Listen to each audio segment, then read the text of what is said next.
सबसे फर्स्ट है overview of cell structure, फिर स्ट्रक्चर ऑफ प्लाज्मा मेम्ब्रेन, फिर passive and active transport. Animal cell में सबसे आउटर मोस्ट लेयर होता है ये लिखा हुआ है, और सेल ऑर्गेनल्स का ये डेफिनेशन है। Cell organelle performs specific function in cell, it means an overview of structure of a cell. देखते हैं, और उन्हें माइक्रोबायोलॉजी का फादर भी कहा जाता था। फिर 1831 में रॉबर्ट ब्राउन एक साइंटिस्ट हैं जिन्होंने न्यूक्लियस को डिस्कवर किया। Hello students, welcome to our new video of SST expert classes. So हमने the fundamental unit of life start कर दिया था और उसका 2 पार्ट कवर कर लिया था, और ये 3rd पार्ट है the fundamental unit of life का। So let's start. सबसे पहले हम लोग देखते हैं कि आज पढ़ना क्या है। सबसे फर्स्ट है ओवरव्यू ऑफ सेल स्ट्रक्चर, फिर स्ट्रक्चर ऑफ प्लाज्मा मेम्ब्रेन, फिर passive and active transport. Questions of the day. ये सब क्वेश्चंस बहुत इंपॉर्टेंट है, आपको याद रखना चाहिए ये सब क्वेश्चंस। सबसे पहले है longest cell in human body, तो वो है न्यूरॉन सेल, उसको हम लोग नर्व सेल भी कहते हैं, और वो प्रेजेंट होता है ब्रेन में और स्पाइनल कॉर्ड में, और उसका ग्रुप एक जब स्पेसिफिक फंक्शन परफॉर्म करता है तो उसको हम लोग कहते हैं नर्वस सिस्टम। नेक्स्ट है largest cell in human body, उसमें है ओव्यूम, और जिसको हम लोग कहते हैं एग सेल, ये फीमेल में प्रेजेंट होता है। फिर smallest cell in human body वह स्पर्म सेल, और ये मेल में प्रेजेंट होता है। 1 इज इक्वल टू 10⁻⁻6 मीटर, ये भी आपको याद रखना है। सो अब आगे चलते हैं। टाइमलाइन ऑफ सेल थ्योरी, ये पूरा आपको याद करना होगा।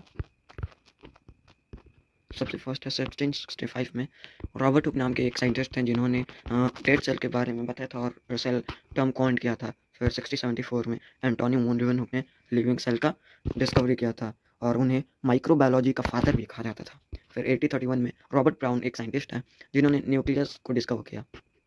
Then 1839 Purkinje protoplasm. फिर 1832-1839 स्केलेटन एंड स्वान, 2 साइंटिस्ट थे जिन्होंने सेल थ्योरी दिया था।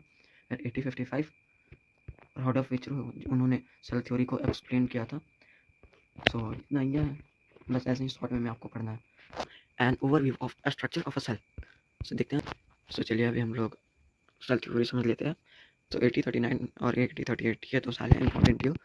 सबसे पहले तो स्केलेटन एंड स्वान, ये 2 साइंटिस्ट मिलके इस सेल थ्योरी दिए थे। स्केलेटन ने ये कहे थे कि all plants have cell, it means सभी प्लांट्स के पास सेल होता है। उसके बाद स्वान अगले साल है और उन्होंने कहा every animal have cell, it means सभी एनिमल्स के पास सेल होता है।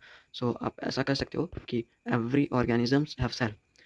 उसके बाद 1855 में रॉडोल्फ रिचो नाम के एक साइंटिस्ट हैं जिन्होंने बताया कि every cell come by the pre existing cell, it means सभी के जितने भी सेल होते हैं वो अपने पुराने वाले सेल से आते हैं। उन्होंने ये लैटिन वर्ड में कहा था ओमनी सेलुला ई सेलुला। What is the cell made up of, what is the structural organization of a cell. ये मेनली 3 चीज़ों से ही बना हुआ होता है। सबसे पहला है फिजिकल बैरियर, उसका बाउंड्री भी कह दो।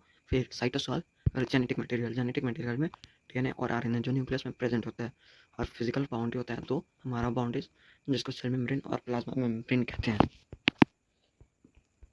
डीएनए का फुल फॉर्म होता है डीऑक्सी रिबो न्यूक्लिक एसिड, और आरएनए का होता है रिबो न्यूक्लिक एसिड। अगर आपने डीएनए का याद कर लिया तो आपको आरएनए का याद करने में कोई मुश्किल बात नहीं है। ये एक सेल का स्ट्रक्चर का ओवरव्यू है। इसमें सबसे पहले ये जो आपको ग्रीन लाइन दिख रहा है, जो आपको ग्रीन लाइन दिख रहा है उसको प्लाज्मा मेम्ब्रेन कहते हैं। एनिमल सेल में सबसे आउटर मोस्ट लेयर होता है ये। उसके बाद ये जो जेली लाइक सब्सटेंस प्रेजेंट है इसको साइटोसॉल कहते हैं। उसके बाद ये आपको पिंक कलर का थ्रेड लाइक स्ट्रक्चर दिख रहा होगा, उसको डीएनए कहते हैं। ये न्यूक्लियस के अंदर प्रेजेंट होता है। Cytosol is a jelly like substance present और enclosed within plasma membrane, इसको पीएमबी शॉर्ट फॉर्म में लिखा हुआ। ये कह रहा है कि ये एक जेली लाइक सब्सटेंस प्रेजेंट होता है प्लाज्मा मेम्ब्रेन के अंदर। जेली लाइक सब्सटेंस, ये प्लाज्मा मेम्ब्रेन है, इसके अंदर आपको वाइट में दिख रहा है वो जेली लाइक सब्सटेंस है। और साइटोप्लाज्म मेनली 2 चीज़ से बना हुआ होता है, पहला साइटोसॉल, दूसरा सेल ऑर्गेनल्स। बस फ्लूइड को कहते हैं हम लोग साइटोसॉल, अगर सेल ऑर्गेनल्स उसमें मिल गया तब कहेंगे हम लोग साइटोप्लाज्म। यहाँ पे लिखा हुआ है। और सेल ऑर्गेनल्स का ये डेफिनेशन है, cell organelle performs specific function in cell, it means cell organelles जो है वो एक स्पेसिफिक फंक्शन परफॉर्म करता है सेल के अंदर में। जैसे कि माइटोकॉन्ड्रिया, इसका फंक्शन है ये एनर्जी को प्रोड्यूस करता है। Cell wall, cell wall is non living, it means ये डेड पार्ट होता है, प्लांट में मेनली प्रेजेंट होता है, ह्यूमन में एब्सेंट होता है। Rigid structure, rigid means hard structure forms outer covering of plasma membrane, it means plasma membrane का अपर लेयर होता है। Provide shape to cell, cell को शिप प्रोवाइड करता है एक। Protect cell from mechanical damage and infection, help in cell to cell interaction. Cell to cell interaction means ये एक cell है, ये दूसरा सेल है, इसको अगर कुछ चाहिए होगा तो ये इसको देगा और ये इससे लेगा। तो मेनली ये कुछ भी आदान प्रदान करने में हेल्प करता है, उसी को कहते हैं cell to cell interaction. provide barriers to undesirable macromolecules. Undesirable means unwanted, or macromolecules means large size molecules. Cell wall को सब सेल मेम्ब्रेन भी कहते हैं, बट ऐसा नहीं, सेल वॉल सेल मेम्ब्रेन नहीं है, सेल मेम्ब्रेन प्लाज्मा मेम्ब्रेन को कहते हैं। ये आउटर मोस्ट कवरिंग है एनिमल सेल का, सॉरी प्लांट सेल का, और इस आउटर मोस्ट कवरिंग को सेल वॉल कहते हैं। येलो वाला पार्ट को प्लाज्मा मेम्ब्रेन, फिर न्यूक्लियस ये है, फिर डीएनए ये थ्रेड लाइक स्ट्रक्चर, फिर साइटोप्लाज्म का जेनेटिक मटेरियल, फिर साइटोप्लाज्म ये पूरा cytosol plus cell organelles. Cell walls present in plant cell, fungus cell and bacterial cell. और प्लांट सेल में सेल्यूलोज सेल वॉल के अंदर सेल्यूलोज प्रेजेंट होता है, और फंगस सेल के अंदर चिटिन, और फंगस सेल का एग्जांपल है मशरूम। बैक्टीरिया सेल के अंदर पेप्टिलोग्लाइकन प्रेजेंट होता है। Cell wall is absent in animal cell में प्रेजेंट नहीं होता सेल वॉल। सेल मेम्ब्रेन और प्लाज्मा मेम्ब्रेन, इसका ये दोनों नाम है, आप सेल मेम्ब्रेन भी कह सकते हो या फिर प्लाज्मा मेम्ब्रेन भी कह सकते हो, as your wish. So this is the outermost covering of the cell that separates the contents of the cell from its external environment. It means plasma membrane जो है बाहर की चीज़ों से सेल को प्रोटेक्ट करता है कि बाहर का कोई भी चीज़ अंदर ना आ जाए, ऐसा प्रोटेक्ट करता है प्लाज्मा मेम्ब्रेन सेल को। The plasma membrane is flexible and it is made up of lipid and protein. Lipid means fat और proteins आपको पता ही होगा।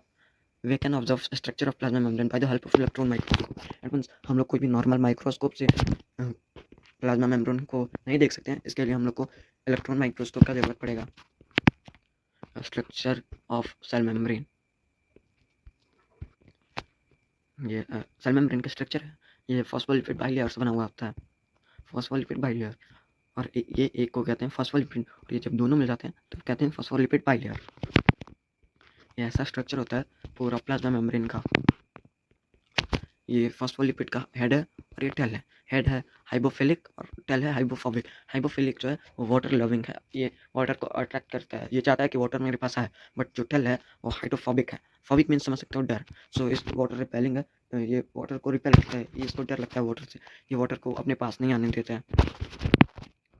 Cell membrane possesses proteins and carbohydrates. So cell membrane के पास सिर्फ लिपिड, सो cell membrane के पास proteins भी होता है, कार्बोहाइड्रेट भी होता है, लिपिड भी होता है प्रोटीन। और ये प्रोटीन का भी दो टाइप होता है, एक प्रोटीन जो ये दोनों लिपिड बाइलेयर के बीच में प्रेजेंट होता है, और एक प्रोटीन जो सरफेस में प्रेजेंट होता है। जो सरफेस पे प्रेजेंट होता है उसको सरफेस प्रोटीन कहते हैं, जो बीच में प्रेजेंट होता है उसको इंटीग्रल प्रोटीन कहते हैं। So the plasma membrane allows और permits the entry and exit of material in and out of the cell. It means जो प्लाज्मा मेम्ब्रेन है वो कुछ ही मॉलिक्यूल्स और सब्सटेंस को परमिशन देता है कि अंदर वो आ सकता है और बाहर जा सकता है। It also prevents movement of some other materials. The cell membrane therefore is called a selectively permeable membrane. Movement को आप ट्रांसपोर्टेशन भी कह सकते हो, तो ये ट्रांसपोर्टेशन में भी हेल्प करता है, इसीलिए इसको कहते हैं selectively permeable membrane। ये सब permeable source by membrane types of permeable source by membranes: impermeable, selectively permeable, permeable, semi-permeable. Impermeable means does not allow any substance to pass through. It means कोई भी सब्सटेंस मॉलिक्यूल्स को cell के अंदर नहीं जाने देता और सेल से बाहर भी नहीं जाने देता किसी भी मॉलिक्यूल्स को। सेलेक्टिवली परमेबल, इट मीन्स कि कोई जो इंपॉर्टेंट है उसको मॉलिक्यूल्स को अंदर आने देगा और जो इंपॉर्टेंट है उसको बाहर जाने देता है। और यही है हमारा प्लाज्मा मेम्ब्रेन। परमेबल, इसमें सारा का सारा मॉलिक्यूल्स अंदर आ सकता है और सारा का सारा बाहर भी जा सकता है। सेमी परमेबल, ये बस सॉल्वेंट्स को ही अलाउ करता है। सॉल्वेंट्स में एग्जाम्पल वाटर, उसी को सिर्फ अलाउ करता है कि अंदर आ सकता है और बाहर जा सकता है। How does movement of substance take place across plasma membrane? So इसका कुछ टाइप्स होता है, वो अगले पार्ट में पता चलेगा। Passive transport, active transport. Passive transport का भी दो टाइप है, diffusion, osmosis. Passive transport, active transport is the movement of molecules occur along concentration. ये हाई टू लो, अगर कहीं पे ज़्यादा मॉलिक्यूल्स है और कहीं पे कम है तो ये ज़्यादा मॉलिक्यूल्स से अंदर में आने देता है, लो मॉलिक्यूल्स तक पहुंचा देता है। और एक्टिव में होता है कि कम से ज़्यादा में, low to high. Energy is not required, energy is required. Movement is slow, इसमें बहुत स्लो मूवमेंट होता रहता है और इसमें फास्ट होता है। Rapid means fast. और इसमें ज़्यादा बड़े मॉलिक्यूल्स नहीं, छोटे छोटे मॉलिक्यूल्स होते हैं। बट एक्टिव ट्रांसपोर्टेशन में बड़े बड़े मॉलिक्यूल्स भी होते हैं, छोटे छोटे मॉलिक्यूल्स भी होते हैं। अब ये कुछ क्वेश्चन हैं। Head of phospholipid in plasma membrane is hydrophobic, hydrophilic, water loving, और both B and C. So इसका आंसर होगा both B and C, because hydrophilic था इसका हेड और ये हाइड्रोफिलिक मीन्स वाटर लविंग होता है, तो both B and C. Cell wall is of plant cell is made up of cellulose. Which of the following is incorrect? Which of the following is incorrect? regarding active transportation occurs against the concentration gradient require energy help in transportation of large molecules. इसमें तीनों का तीनों सही है, it means none of the above. So part 3 हो चुका है खत्म. Thank you for watching full video.